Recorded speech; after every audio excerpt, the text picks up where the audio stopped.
সারা দেশের মতো নারায়ণগঞ্জের রূপগঞ্জের ভুলতা গাউসিয়া এলাকায় ঢাকা সিলেট মহাসড়কে গড়ে ওঠা সহস্রাধিক অবৈধ দোকানপাট উচ্ছেদ করা হয়েছে। মঙ্গলবার ভুলতা হাইওয়ে পুলিশ ক্যাম্পের ইনচার্জ আলী আশরাফ মোল্লার নেতৃত্বে এই উচ্ছেদ অভিযান পরিচালনা করা হয়। অভিযানে ভুলতা গাউসিয়া ঢাকা সিলেট মহাসড়কের উভয় পাশে অবৈধভাবে গড়ে তোলা সবজি, ফল, কাপড়, জুতা, প্লাস্টিক পণ্যের দোকানপাট উচ্ছেদ করা হয়। এ সময় মহাসড়কে অবৈধভাবে পার্কিংয়ের দায়ে বিভিন্ন যানবাহনকে জরিমানা করা হয়।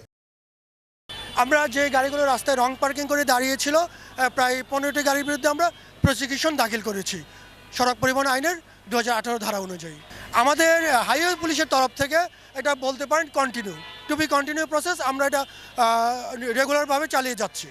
আপনাকে আসলে যারা ভ্রাম্যমাণ দোকান বসিয়েছেন তাদেরকে আইনের আওতায় আনতে গেলে ভ্রাম্যমাণ আদালত বসিয়ে নির্বাহী ম্যাজিস্ট্রেট লাগবেন। এই বিষয়ে আপনারা রূপগঞ্জ থানার ইউনো মহোদয় এবং অ্যাসিস্ট্যান্ট মহোদয়ের সাথে যোগাযোগ করবেন। তারা যদি আমাদের হেল্প চায় আমরা তাদেরকে সর্বাত্মকভাবে হেল্প করব এবং এই ভ্রাম্যমাণ আদালত বসিয়ে তাদেরকে জরিমানা আওতায় আনতে হবে।